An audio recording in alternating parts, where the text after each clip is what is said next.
Hey there, Sharon Horne-Ellstrom here, and welcome to day 2272 of What You Up To Now. Sharing things I've learned in businesses over the 5 decades that I've been involved in growing and building and supersizing different businesses in different industries. Offline, before I came online in 2017, I had been involved in 27 different industries, at least 27 personally, and both corporate America over a quarter century and corporate America while simultaneously owning, operating, building, and running my own businesses, buying, selling. And part of that was real estate investing, and real estate investments were some of the businesses and industries I was involved in. So that's what we talked about in Supersize Your Business today. We talked about why and how and the things to consider if you want to have real estate and real estate investing as part of your multiple streams of income and as your business growth and supersizing strategy. Talk about a lot of strategies. I talk about a strategy or more a day in different ways that you can grow and build and supersize your business. And depending on your industry, depending on your business, depending on your goals and values and brand and things, you'll pick and choose which ones are right for you. But I want to share those because there's so many. So often we think that we have to do something one way. And a lot of times we don't do anything because we're afraid of, or we don't know what's possible. So I like to just share different strategies so that you can see that there are actually infinite possibilities and infinite ways you can build and grow and supersize your business. And you can start with a simple formula and build upon that and pick and choose and do what feels right and what works for you based on the results that you get with the different strategies that you implement or try.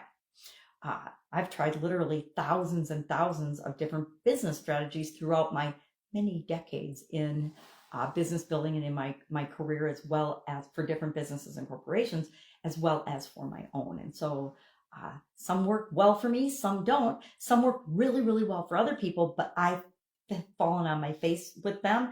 Others I've done really, really well with, while other people have struggled to be successful with them. So it's a lot about who we are and what we believe we're capable of. And the truth is, we can do anything we set our mind to, but we have to commit and set our mind to it and then figure it out, right? So often we give up before we've actually even given ourselves a chance to succeed and figure something out.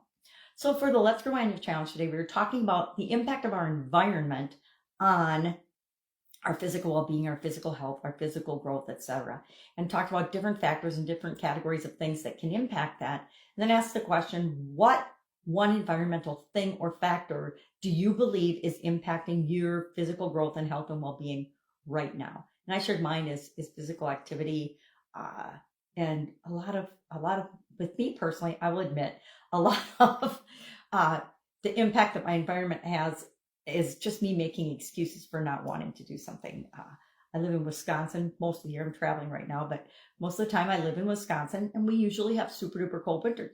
And I use that as my excuse for not getting out and doing and walking outdoors in the winter. And that's really a lame excuse. And it's an excuse because I have lots of winter gear and lots of the right apparel to suit me up and prevent me from being impacted by either cold or rain or anything else. If it's super duper windy and there's lightning and storms and tornadoes going on, I'm not going to go for a walk. But for the most part, there's no reason to not get outdoors every day and do something physical, unless I'm being lazy and making excuses, which, sometimes we all do that because we need some downtime and rest and recovery time.